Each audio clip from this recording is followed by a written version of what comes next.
Hi friends, எல்லோரும் எப்படி இருக்கீங்க? நல்லா இருக்கீங்களா? நாங்கள் ரொம்ப நல்லா இருக்கோங்க.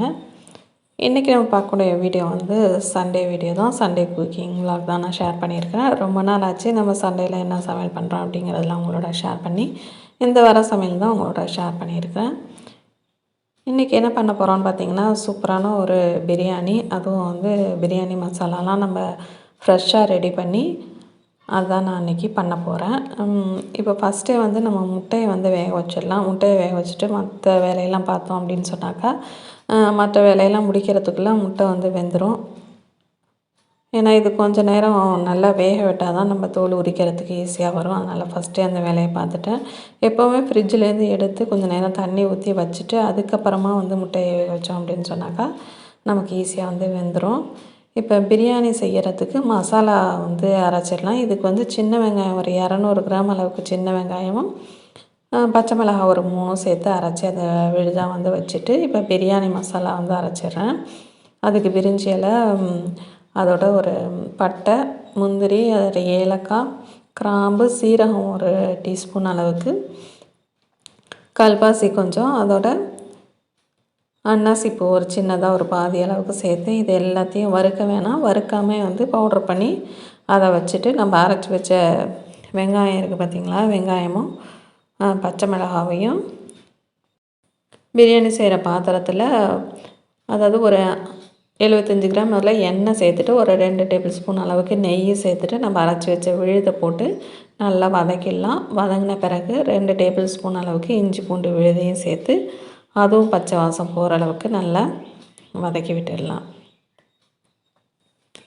இப்போ இதெல்லாம் நல்லா வதங்கி வந்த பிறகு இதோட கொஞ்சமாக அரிஞ்சு வச்சுருக்கேன் ஒரே ஒரு பெரிய வெங்காயம் அதையும் சேர்த்து வதக்கிட்டு, ஒரு கை அளவுக்கு புதினா, அதே போல் ஒரு கை அளவுக்கு ஃப்ரெஷ்ஷான நல்ல மல்லி தலையிலையும் வந்து சேர்த்து நல்லா வதக்கிடலாம். இப்போ இதோட காரத்துக்கு மிளகாத்தூள் ஒரு ஸ்பூன் அளவுக்கு சேர்த்துருக்கேன். அதோட வந்து மல்லித்தூள் வந்து ஒரு 3/4 ஸ்பூன் அளவுக்கு சேர்த்துட்டு அதையும் வந்து வதக்கி விட்டுடலாம். ஒரு கப் அளவுக்கு தயிர் சேர்த்துருங்க. நான் வந்து தயிர் வந்து ஒரு இந்த பாக்கெட்டில் இருக்கும் இல்லைங்களா, அதில் வந்து சின்ன பாக்கெட் வந்து ஒரு பாக்கெட் வந்து சேர்த்துருக்கேன். லெமன் வேணாலும் சேர்த்துக்கலாம். பட் வந்து நான் வந்து தயிர் மட்டும் தான் இன்றைக்கி சேர்த்து பண்ணுறேன். லெமன் இருந்ததுன்னா ஒரு பாதி லெமனை வந்து பிழிஞ்சு விட்டுக்கலாம். நம்ம இன்றைக்கி பண்ணக்கூடிய அளவு வந்து ஒரு 1/2 கேஜி பிரியாணி வந்து செய்ய போகிறோம். அதில் ஒரு 1/2 கேஜி வந்து சிக்கன் சேர்த்து ரைஸு அதுவும் சேர்த்து பண்ண போகிறோம். இப்போ நம்ம பொடி பண்ணி வச்சுருக்க பிரியாணி மசாலாவை ஒரு டேபிள் ஸ்பூன் அளவுக்கு சேர்த்துட்டு இதையும் வந்து வதக்கிடலாம். இப்போ ரைஸ் வந்து 1/2 கேஜினாக்கா நீங்கள் ஒன்று 1/2 கேஜி சிக்கன் போடணும், இல்லைன்னா ஒரு 3/4 கேஜி போடணும். அந்தளவுக்கு நம்ம போட்டு செய்யும்போது பிரியாணி வந்து நல்ல ஒரு வாசனையாக சாப்பிட்றதுக்கு ரொம்ப நல்லாயிருக்கும். இப்போ க்ளீன் பண்ணி வச்சுருக்க சிக்கன் எல்லாத்தையும் வந்து உள்ளே சேர்த்துடலாம். சேர்த்துட்டு ஒரு 5 நிமிஷம் அதை வந்து நல்லா வதக்கி விட்டுடலாம். அந்த வதங்கின பிறகு கொஞ்சமாக தண்ணி சேர்த்து இந்த நம்ம சேர்த்துருக்கக்கூடிய சிக்கனை வந்து வேக வச்சிடலாம். ஒரு 5 நிமிஷம் மூடி வச்சு இதை அப்படியே வந்து வேக வச்சிடலாம். அப்போ தான் வந்து அது கொஞ்சம் நல்லா வெந்து வரும். அந்த சிக்கனோட எசன்ஸ் எல்லாம் அந்த தண்ணியில் சேர்ந்துருக்கும். இப்போ ஒரு பிளேட் போட்டு மூடி வச்சிடறேன். அதுக்குள்ளே இடையில பார்த்திங்கன்னா இந்த பிரியாணி டவராட மூடியை வந்து தேடிக்கிட்டு இருக்கிறதுனால நார்மல் பிளேட் வச்சு மூடிட்டேன். அப்புறம் டவரா கண்டுபிடிச்சி மூடியை கண்டுபிடிச்சி மறுபடியும் மூடி வச்சு மூடியாச்சு. இப்போ அது வேகக்கூடிய டைமில் நம்ம வந்து சிக்கன் 65க்கு வந்து ரெடி பண்ணிடலாம். இதுக்கு வந்து இது வந்து என்னோடய ஸ்டைல். நான் வந்து இப்படி தான் பண்ணுவேன். நார்மலாக சிக்கன் க்ளீன் பண்ணிவிட்டு சின்ன சின்ன பீசஸாக கட் பண்ணிவிட்டு இஞ்சி பூண்டு விழுது, அதோட மிளகாத்தூள் காரத்துக்கு ஏற்றாப்போல சேர்த்துட்டு தேவையான அளவுக்கு உப்பு சேர்த்துட்டு, இதோட பார்த்திங்கன்னா கார்ன்ஃப்ளவர் வந்து ஒரு ஸ்பூன் அளவுக்கு, அதோட ஒரு 1/2 ஸ்பூன் அளவுக்கு அரிசி மாவு அதை சேர்த்துட்டு கொஞ்சமாக வந்து தயிர் சேர்த்துக்கலாம். ஒரு ஸ்பூன் அளவுக்கு தயிர் சேர்த்துட்டு நல்லா வந்து மிக்ஸ் பண்ணிடலாம். இதில் வந்து முட்டைலாம் எதுவுமே சேர்க்கல. இப்படி செஞ்சாலுமே நல்லா சூப்பராக தான் இருக்கும். ஒரு நாள் வேணால் நீங்கள் எப்படி ட்ரை பண்ணி பாருங்கள். நல்லா மிக்ஸ் பண்ணிவிட்டு இதை அப்படியே ஊறிட்டே இருக்கட்டும். அதுக்குள்ளே நம்ம அடுத்தடுத்த வேலையை பார்த்துடலாம். இந்த பெசரி வச்சுட்டு அதுக்குள்ளே சிக்கனை பார்த்தா சிக்கன் வந்து ஓரளவுக்கு வெந்துருச்சு. நம்ம தண்ணி சேர்த்துருந்தோம் இல்லைங்களா, அந்தளவுக்கு சிக்கனும் நல்லாவே வெந்துருந்துச்சு. ஒரு 3/4 பாகம். இப்போ அரிசிக்கு தேவையான அளவுக்கு தண்ணி வந்து சேர்த்துடலாம். அரிசி வந்து ஒரு பங்குன்னா தண்ணி வந்து 2 பங்கு. இது வந்து சீரக சம்பா அரிசியில் தான் நான் வந்து இன்றைக்கி பிரியாணி பண்ணுறேன். 2 பங்கு அளவுக்கு தண்ணி சேர்த்துட்டு தண்ணி கொஞ்சம் கொதித்து வந்துடட்டும். அதுக்கப்புறம் வந்து நம்ம ரைஸ் வந்து சேர்த்துடலாம். இதெல்லாம் வதக்கும் போதே ரைஸ் அளந்து தண்ணி ஊற்றி களைஞ்சி அப்படியே வந்து வச்சுருக்கிறேன். அதுவும் வந்து ரைஸு ரெடியாக இருக்குது. இப்போ பிரியாணிக்கு தேவையான அளவுக்கு உப்பையும் வந்து சேர்த்துடலாம்.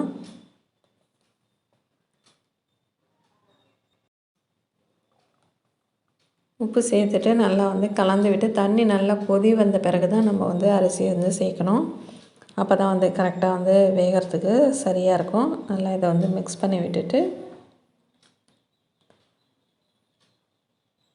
இந்த பக்கம் பார்த்திங்கன்னா குழம்புக்கு வந்து சைடு பை சைடு ரெடி பண்ணிகிட்ருக்கேன். அதாவது பாத்திரத்தில் வெங்காயம் எல்லாம் தக்காளி எல்லாம் போட்டு வதக்கிட்டு அதுக்கப்புறம் சிக்கன் குழம்பு வந்து ரெடி பண்ணலாம் அப்படின்னு சொல்லிட்டு இன்றைக்கி மெனு பார்த்திங்கன்னா சிக்கன் பிரியாணி, சிக்கன் குழம்பு, ஈரல் வறுவல், அதோட 65 பண்ணுறேன், அதோட முட்டை, ஆனியன், அவ்வளோதான் வந்து இன்றைக்கி வந்து மெனு. இப்போ தண்ணி வந்து நல்லாவே வந்து கொதித்து வந்துடுச்சு. இப்போ வந்து நம்ம எடுத்து வச்சுருக்க அரிசியை வந்து சேர்த்துடலாம். அரிசி ஓரளவுக்கு கொஞ்சம் ஊறி இருக்கும். இந்த பதத்தில் நம்ம சேர்த்தோன்னாக்கா நல்லாவே வந்து வெந்து வந்துடும். தண்ணி நல்லாவே சூடாக இருக்குது. அரிசியெல்லாம் சேர்த்துட்டு நல்லா கலந்து விட்டுட்டு இப்போ வந்து நம்ம சேர்த்துருக்கக்கூடிய உப்பு வந்து கரெக்டாக இருக்கா அப்படின்னு சொல்லி நீங்கள் செக் பண்ணிங்க. உப்பு எப்போவுமே ஒரு கல் வந்து கூட இருக்கிற மாதிரி பார்த்துட்டிங்க அப்படின்னு சொன்னாக்கா அரிசி வந்து நல்லா வெந்து வரத்துக்கும் நம்ம சேர்த்துருக்கக்கூடிய உப்பு வந்து அப்போ தான் கரெக்டாக இருக்கும். இப்போ இந்த தண்ணியெல்லாம் நல்லா வந்து கொதித்து அரிசியும் ஒரு 3/4 பாகம் வெந்த பிறகு அதுக்கப்புறம் வந்து நம்ம தம் போட்டுடலாம். இப்போ இதை வந்து மூடி வச்சு நம்ம வேக வச்சிடலாம். அதுக்குள்ளே மற்ற வேலையெல்லாம் பார்த்துடலாம். குழம்பு வந்து நல்லா கொதிச்சிட்ருக்கு.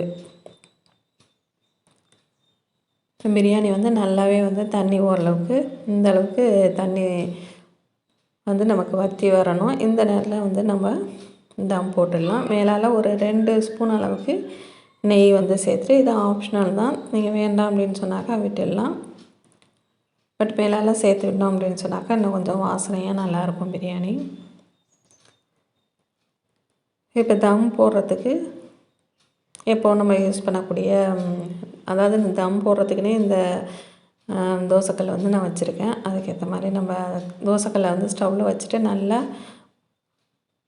ஹை ஃப்ளேமில் வச்சு ஒரு 5 மினிட்ஸ் நல்லா ஹீட் பண்ணிவிட்டு அதுக்கப்புறம் நம்ம பிரியாணி பாத்திரத்தை மேலே வச்சுட்டு அதுக்கு மேலே வெயிட் வச்சிடலாம். அந்த பாத்திரத்தில் தண்ணி வச்சுருக்கேன். இப்போ அப்படியே சிம்மில் வச்சுட்டு ஒரு 20 மினிட்ஸ் விட்டுட்டு நம்ம ஸ்டவ் ஆஃப் பண்ணிட்டோம் அப்படின்னு சொன்னாக்கா நமக்கு பிரியாணி வந்து ரெடி ஆகிடும். இந்த பக்கம் பார்த்திங்கனாக்கா சிக்கன் 65 வந்து பொரிச்சிட்ருக்கேன்.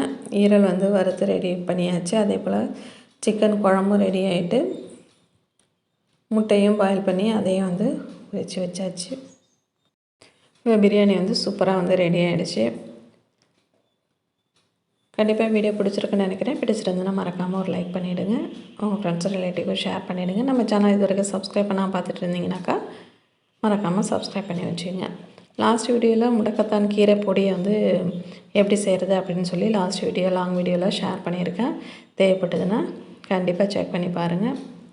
வேறு ஒரு இன்ட்ரெஸ்டிங்கான வீடியோவில் உங்களை மீண்டும் சந்திக்கிறேன். வணக்கம்.